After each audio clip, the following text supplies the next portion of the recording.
standing by. Let's do it. Copy that.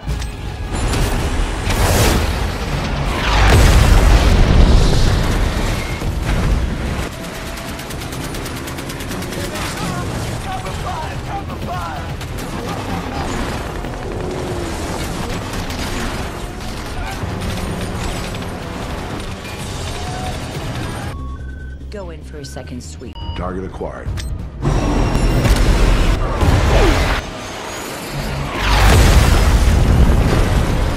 Now go do this shit. Yes, sir. You heard him.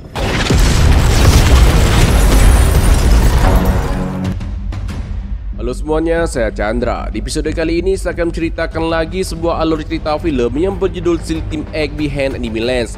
Film SEAL Team X Behind Enemy Lines ini dirilis pada 1 April 2014 silam dan merupakan film militer bergenre action perang dari Amerika Serikat. Film ini sendiri berkisah tentang tim kecil Navy SEAL yang disebut SEAL Team X yang merupakan salah satu tim khusus di Satuan Tentara Amerika Serikat yang mendapat tugas untuk menyelesaikan sebuah misi berbahaya dan cukup berat, di mana misi rahasia kali ini adalah mengungkap penambangan ilegal dan penggunaan senjata uranium ilegal di wilayah Afrika. Mereka harus segera mengungkap praktik tersebut sebelum senjatanya jatuh ke tangan para teroris. Waktu mereka tidak lebih dari 36 jam. Keselamatan dunia menjadi taruhannya. Nah, bagaimanakah kelanjutan kisahnya? Tanpa menunggu lama-lama, langsung saja kita mulai alur cerita filmnya. Tapi sebelum itu, seperti biasa, kita harus intro dulu.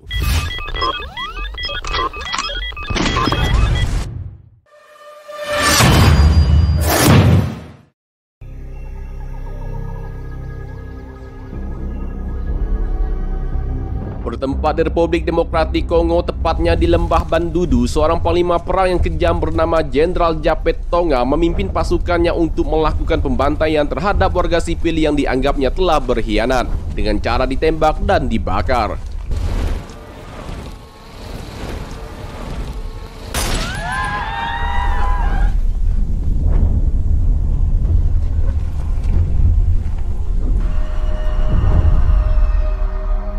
Adegan lalu berpindah ke Afrika Selatan, bertempat di Johannesburg. Di sana kita berkenalan dengan Letnan Riggs. Dia adalah pemimpin atau komandan operasi khusus. Selanjutnya kita berkenalan dengan anggota tim kecil Navy SEAL, yaitu SEAL Team X. Di sana ada Case sebagai komandan tim di lapangan. Lalu ada Jay, rekan baik Case.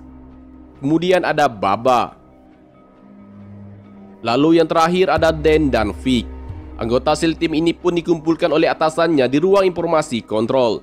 Di sana mereka diberitahu informasi penting dan tugas khusus yang sangat berbahaya yang nantinya harus mereka selesaikan. Atasan mereka mengatakan berdasarkan informasi dari agen lokal di Kongo telah ditemukan sebuah tempat rahasia pelatihan kamp militer. Kamp pelatihan tersebut dipimpin oleh seorang Jenderal Japet Tonga, seorang pemberontak yang kejam.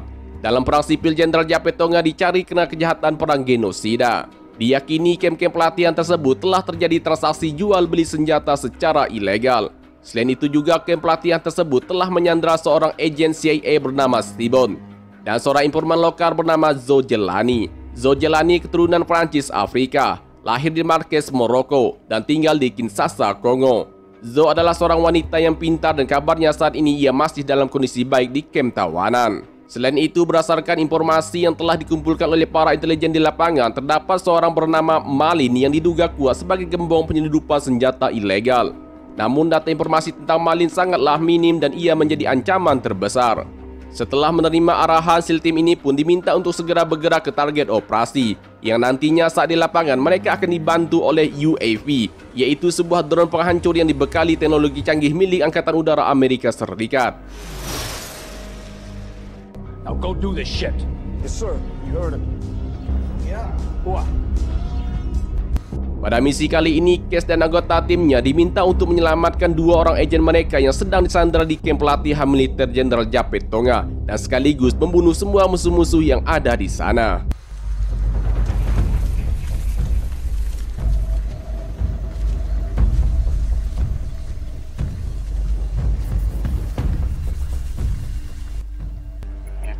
Position. Copy. Coming in hot.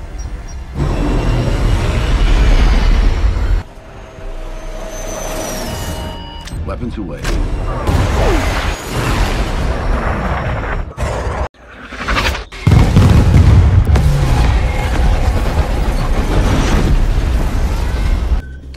second sweep.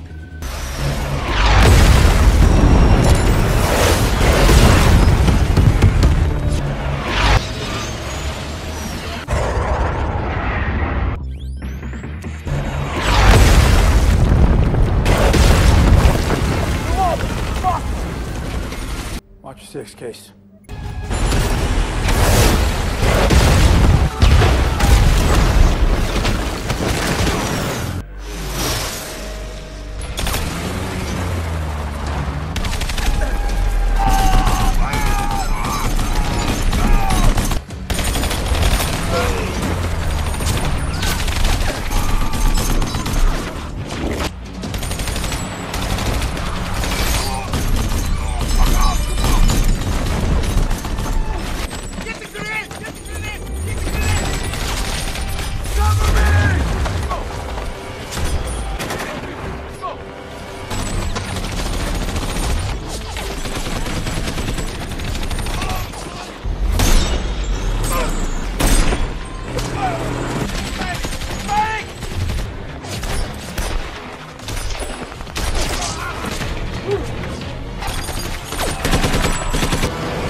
Setelah melewati pertempuran yang sengit, akhirnya tim SEAL ini pun berhasil menguasai kamp pelatihan tersebut. Dengan segera Case pun melaporkannya ke atasan mereka yang berada di ruang kontrol. Selanjutnya, Case pun menghajar Jenderal Japet Tonga untuk mendapatkan informasi di mana aset agen Amerika yang telah mereka tahan. Tak butuh waktu lama, Case dan anggotanya pun menemukan Zoe Jelani yang masih hidup yang sedang terikat di kursi. Sedangkan satu orang agennya lagi telah terlebih dahulu tewas. We are U.S. Navy SEALs and we are your extraction team. Can you please identify yourself? Zoe Shalani. Di saat Jenderal Japet Tonga akan memberitahu sesuatu tentang Zoe Jelani, tiba-tiba Zoe menyerang Jenderal dengan pisau yang membuat sang panglima perang tersebut tewas.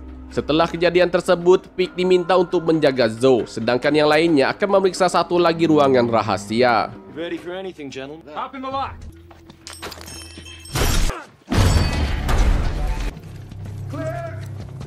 Clear. Ternyata ruangan tersebut terdapat tumpukan uang yang sangat banyak. Uang-uang tersebut milik Jenderal Japet Tonga yang ia dapatkan dari hasil bisnis gelapnya selama ini. Selain uang, mereka juga menemukan sebuah laptop yang masih aktif dan menunjukkan suatu tempat rahasia. Diduga lokasi rahasia tersebut adalah tempat penambangan uranium ilegal yang selama ini dijaga ketat oleh Jenderal Japet dan pasukan pemberontaknya. Zoe Jelani juga menambahkan saat ia melacak perdagangan senjata ilegal di kamp tersebut, ia melihat Jenderal Japet bekerjasama dengan Malin. Namun dalam transaksinya tak terlihat ada jual beli senjata. Yang ada hanyalah bayaran atas jasa-jasa kerja sang jenderal. Informasi penting lagi yang didapati oleh Zoe adalah Malin akan melakukan transaksi jual beli uranium ke pihak yang tidak bertanggung jawab dan akan menggunakannya untuk kehancuran dunia. Dan waktu SEAL Team ini untuk menggagalkan transaksi tersebut hanyalah 36 jam. Kemudian Case selaku komandan tim pun melaporkan informasi tersebut ke atasan mereka.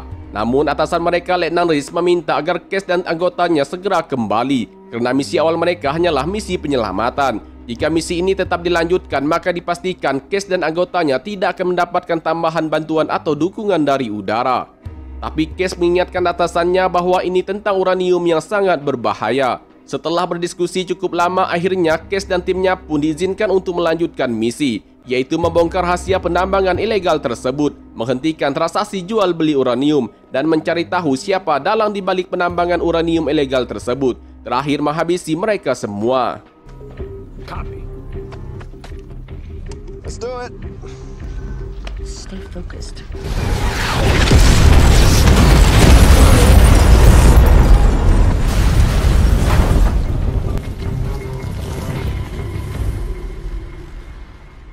Diketahui lokasi pendambangan uranium ilegal tersebut berada jauh di pedalaman Kongo, Afrika. Agar bisa sampai ke sana, Case dan anggota timnya harus melewati jalan yang dijaga ketat oleh tentara setempat. Para tentara tersebut telah bekerjasama dengan Malin. Dalam misi ini juga Zoe ikut ambil andil dalam operasi, karena Zoe menjadi petunjuk bagi Case dan timnya untuk mengungkap kasus kejahatan Malin di pendambangan uranium ilegal. Berhasil mengambil speedboat musuh, mereka pun pergi dengan senyap. Namun tak lama kemudian mereka ketahuan oleh musuh, sehingga aksi baku tembak dan saling serang pun terjadi lagi.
Dalam kejadian tersebut, satu orang anggota Case yang bernama Dan harus tewas setelah terkena tembakan RPG dari musuh.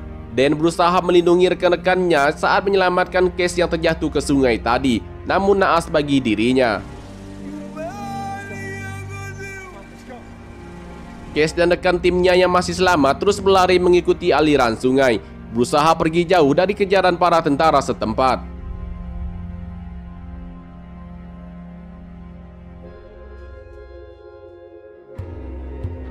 Berhasil menjauh dari kejaran para musuh mereka, Case dan timnya pun beristirahat sejenak di dalam hutan.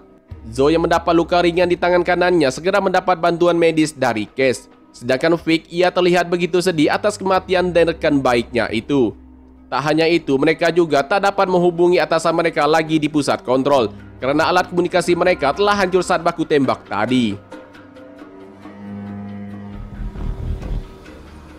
Setelah beristirahat sejenak, Case dan timnya pun kembali melanjutkan perjalanan mereka. Di dalam perjalanan, mereka melihat ada sebuah desa kecil di sana. Setelah tiba di desa kecil tersebut, mereka semua terkejut karena melihat tumpukan mayat yang begitu banyak. Mayat-mayat tersebut adalah korban dari kejahatan genosida yang telah dilakukan oleh Jenderal Japet Tonga sebelumnya, di mana aksi pembantaian para korban tersebut telah ditampilkan di awal film tadi. Tak lama kemudian muncullah beberapa warga desa setempat yang masih selamat. Singkat cerita, para warga tersebut memberitahu Case bahwa minggu lalu mereka melihat konvoi truk tentara Tonga yang datang setiap hari. Case pun lalu berencana membawa timnya untuk membajak truk konvoi tentara Tonga agar bisa cepat sampai ke tujuan akhir mereka di lokasi penambangan uranium ilegal.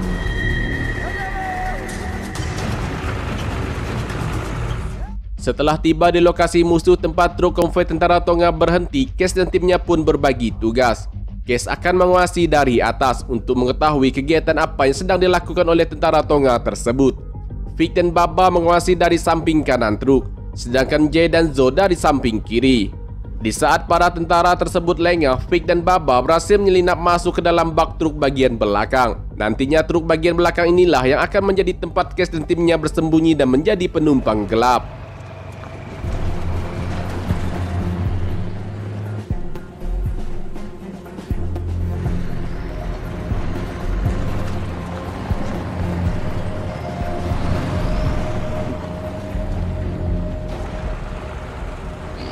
Di dalam perjalanan saat akan melewati jembatan, kenderaan truk konvoi tersebut mendapat serangan dari drone.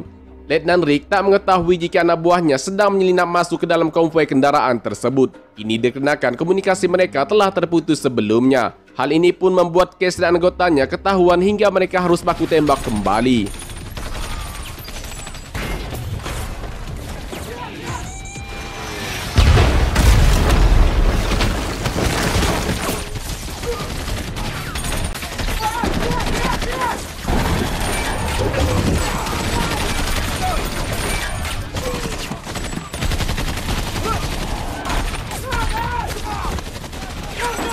It's a hit.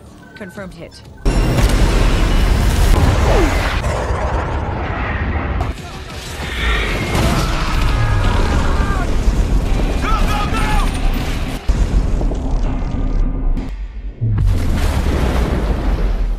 Dari layar, Letnan Rick melihat ada anggotanya sedang berlari di atas jembatan. Dengan segera ia pun memerintahkan pilot drone untuk menghentikan serangan lanjutannya.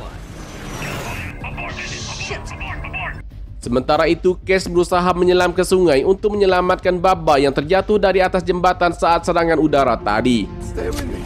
Come on. Come on. Jam as much out of the water as possible. Berhasil menyelamatkan nyawa Baba dan mengobati lukanya, tim kecil ini pun kembali melanjutkan perjalanan mereka.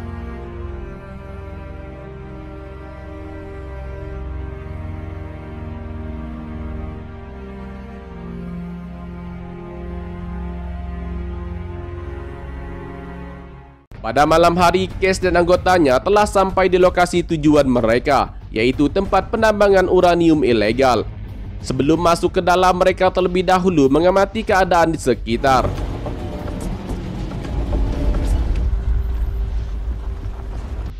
Dari ruang kontrol, Letnan Rick meminta pilot drone-nya untuk lebih mendekat ke area penambangan uranium ilegal tersebut agar dapat dengan mudah membantu Case dan timnya di lapangan.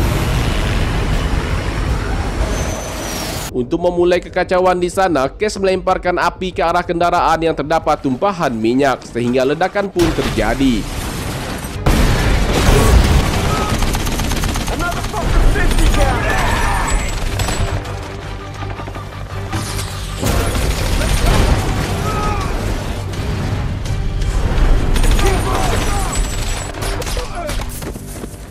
Berhasil melewati pintu gerbang utama, Case pun lalu membagi tugas. Ia meminta kepada rekannya untuk masuk dari pintu utama, sedangkan ia sendiri akan masuk dari sumur bor yang nantinya mereka akan bertemu di tengah-tengah.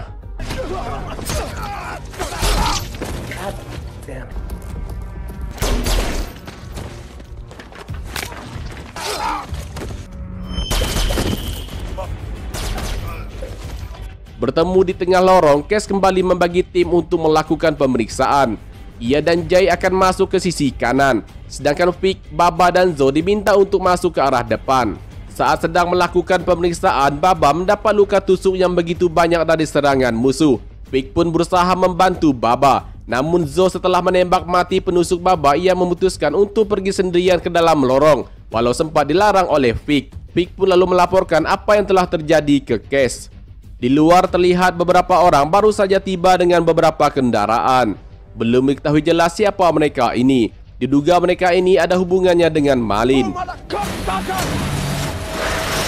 Mereka yang melihat ada drone pengintai di udara yang sedang mengawasi area penambangannya langsung gerak cepat untuk menembak jatuh drone milik militer Amerika tersebut.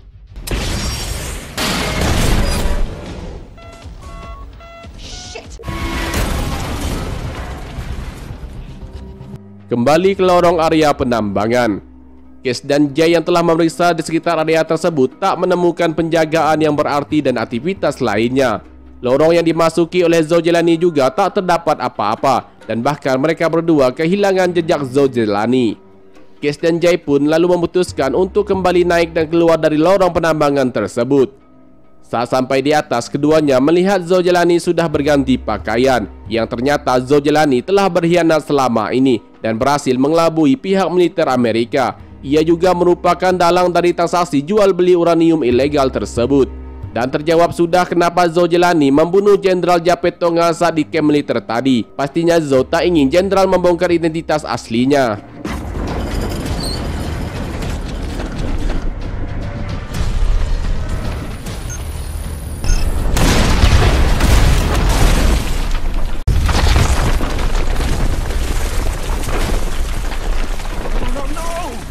Akibat ulah Zhou Jelani, dua anggota tim SEAL iaitu Vic dan Baba tewas di tempat setelah tertimpa runtuhan batu dari ledakan bom yang dipasang oleh Zhou tadi.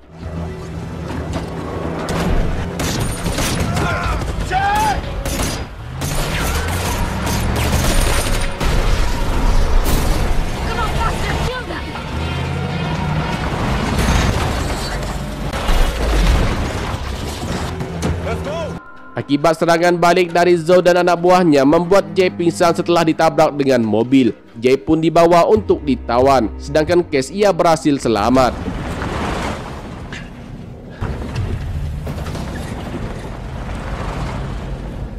Keesokan paginya, Cash mendapat bantuan berupa penjemputan dengan helikopter. Helikopter itu sengaja dikirim oleh atasannya untuk evakuasi. Di dalam penerbangan, Cash berkomunikasi dengan Letnan Riggs. Cash memberitahu jika 3 orang anggotanya telah tewas dalam misi dan Jay kini telah ditangkap oleh Zhou Jelani. Zhou telah berkhianat selama ini, kata Cash. Malin yang mereka cari selama ini adalah Zhou Jelani itu sendiri. Cash lalu meminta atasannya untuk memberi petunjuk di mana kira-kira tempat persembunyian Zhou saat ini serta data pendukung lainnya. Berdasarkan data intelijen, Letnan Riggs pun lalu menyuruh Cash untuk mendarat di sebuah komplek apartemen yang bergedung tinggi. Diperkirakan di sana terdapat sebuah tempat rahasia milik Zhou alias Malin. I'm just gonna do lead recon. Let's do it.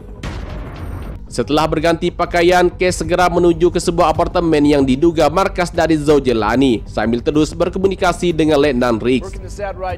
Dan benar saja di sana Cash melihat ada 4 orang sedang membawa koper berisikan uang untuk biaya transaksi jual beli uranium. Untuk mengetahui identitas orang-orang tersebut, Cash merekam suara pembicaraan mereka dan mengirim suara tersebut ke ruang pusat kontrol untuk dilacak. Dengan cepat identitas orang-orang tersebut pun ketahuan. Diketahui mereka adalah pembeli dari operasi Iran bernama Amjad yang memiliki hubungan dengan teroris sel Al-Shabaab. Amjad inilah yang tadi datang ke lokasi penambangan. Amjad dan beberapa anak buahnya ini pun lalu pergi ke tempat Zhou Jelani alias Malin. Tak ingin kehilangan jejak, Cash pun berusaha mengikutinya dari belakang. Hingga akhirnya ia harus baku tembak dengan para pemberontak sipil di sana. Para pemberontak tersebut bekerja untuk Zhou Jelani alias Malin.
This.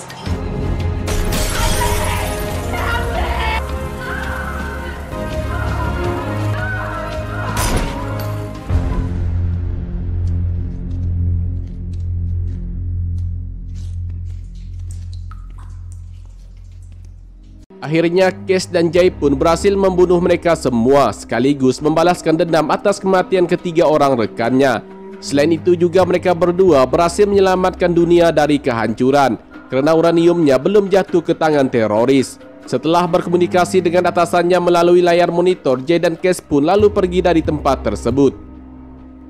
Filem ini pun ditutup dengan memperlihatkan Case dan Jay mendatangi lagi desa kecil yang pernah menjadi korban kekejaman Jenderal Japet Tonga sebelumnya. Di sana keduanya memastikan jika warga yang masih ada di sana bisa hidup dengan damai kembali. Dan filmnya pun selesai. Demikianlah alur cerita film kali ini. Terima kasih buat kalian yang sudah klik video ini dan nonton sampai akhir. Mohon maaf jika ada salah kata atau informasi dalam penyampaian dari saya. Semoga kalian terhibur dan suka dengan alur cerita film ini. Jangan lupa bantu subscribe, like dan komen video ini. Saya Chandra. Sampai jumpa lagi di alur cerita film berikutnya.